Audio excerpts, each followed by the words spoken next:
here, House Minority Whip, Congressman Steve Scalise of Louisiana. Good to see you, sir. Thank you very much for being here tonight. Good afternoon, Martha. Good to be with you. So your thoughts on the status of this effort to subpoena the full report from Robert Mueller? You see that the shoe goes on everybody's, on the other foot politically on these things often, as we have just demonstrated. Where do you stand on this tonight? Well, Martha, I think if you before the politics came in, everybody, Republican and Democrat, wanted the report to be made available in full compliance with law. And here's where you're seeing Democrats break, where they're trying to say, oh, well, now we want stuff that's not even legally allowed to be displayed, because what the real bottom line is, they said for over 2 years there was going to be collusion with Russia. There was all this collusion. Why? By the way, when we're talking about releasing things, why doesn't Adam Schiff release the more than circumstantial evidence that he's claimed for years he had? I guess he's got some secret information Mueller doesn't even have. He ought to release that.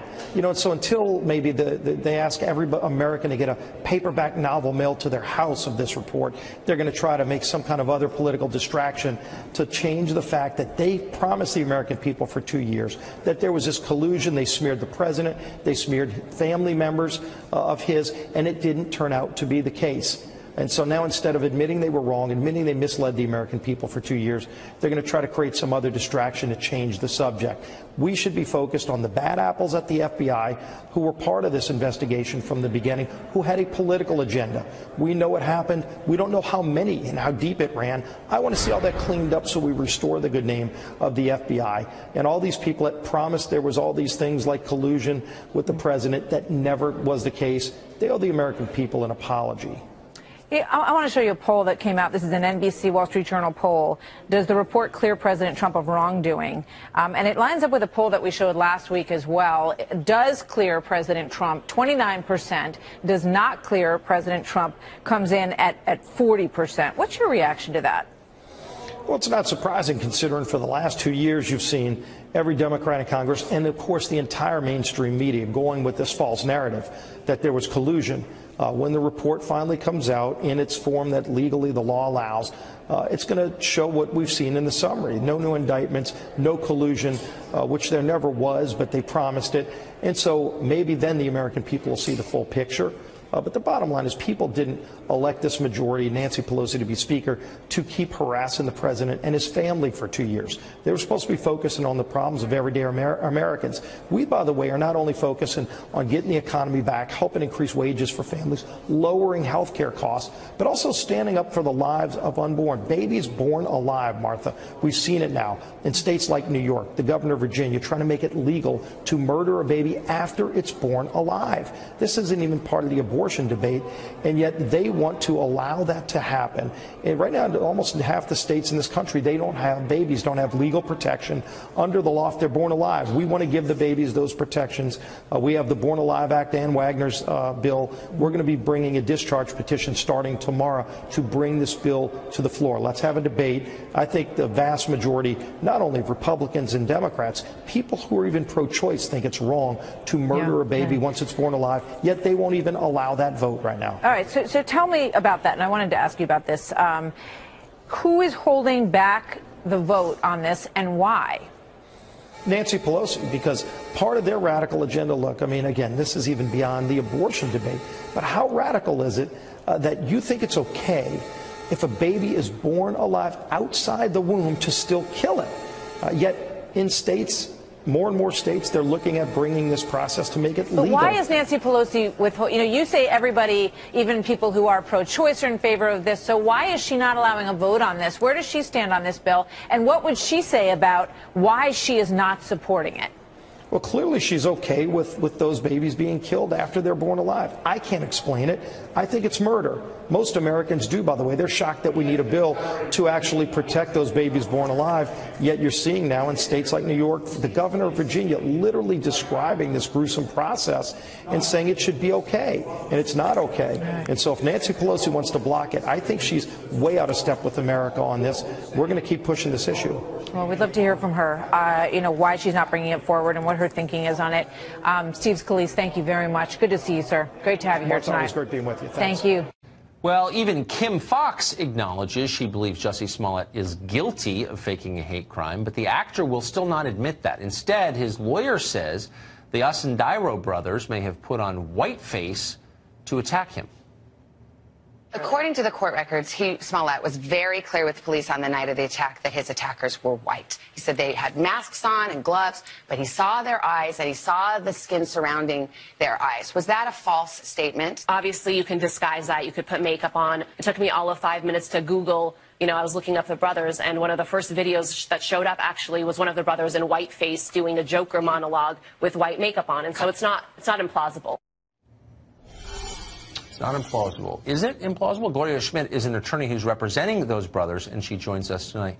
Gloria, thanks very much for coming on. So you heard that suggestion that your clients, without the knowledge of Jussie Smollett, attacked him while wearing white face makeup. Did they?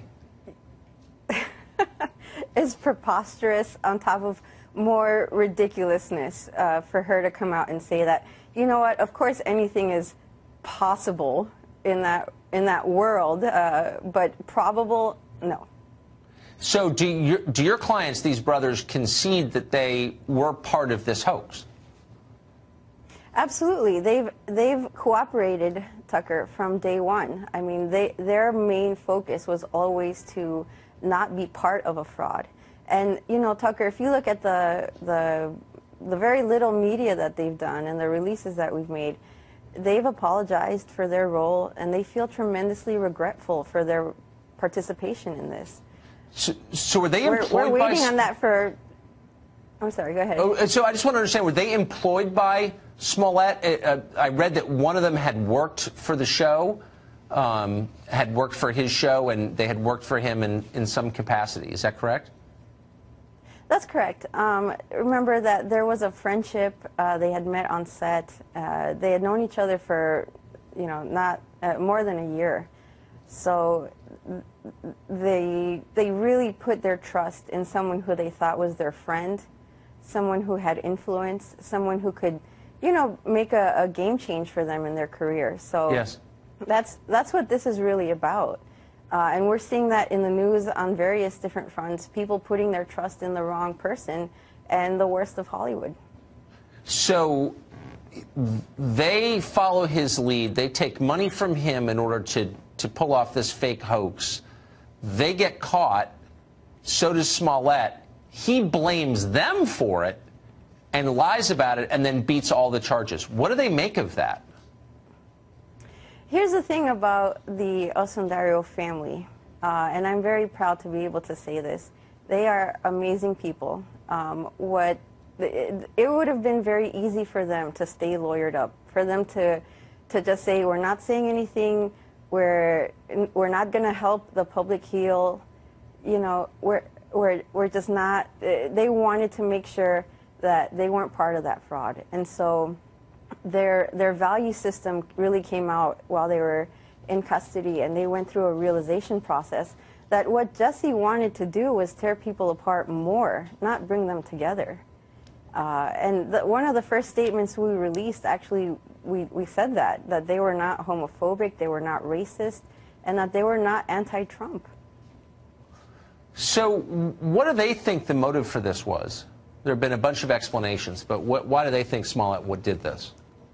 You know, and I hate to not answer a question on your show, Tucker, but truthfully, the motives and their intentions, their feelings, things that go to those things, I think will be better said from them. And when the time is right, they will come out and say their story. It's just not the right time. Of course, they're welcome here anytime. It goes without saying. Finally, do they face any legal jeopardy at all? Are they done with this process? They're done. There's been a lot of questions about, well, now are they going to get investigated? Are they looking at co-conspiracy charges?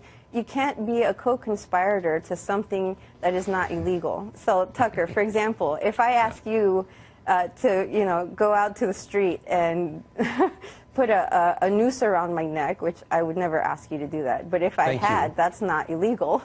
Right. That's just not illegal. But calling the police and saying that somebody did, that is illegal. My clients didn't do anything illegal. And they didn't wear whiteface to beat up their boss without his knowledge. So thanks for clarifying that. Gloria Absolutely. Schmidt, thank you for laughing, because it's worth laughing at. Good to see you. Thank you, Tucker. Talk about whipping up the left these days, what Beto is trying to do on the campaign trail. That's what Alexandria Ocasio-Cortez has been doing as a freshman Democrat in the House of Representatives. But when she gets out there sometimes, she occasionally gets a little ahead of the skis, came out a couple nights ago and claimed that Congress amended the Constitution to stop FDR from being reelected, even though that amendment process happened after she said it did. Listen to her and we'll give you the facts. When our party was boldest, the time of the New Deal, the Great Society, the Civil Rights Act, and so on, we had and carried supermajorities in the House, in the Senate. We carried the presidency. They had to amend the Constitution of the United States to make sure Roosevelt did not get reelected.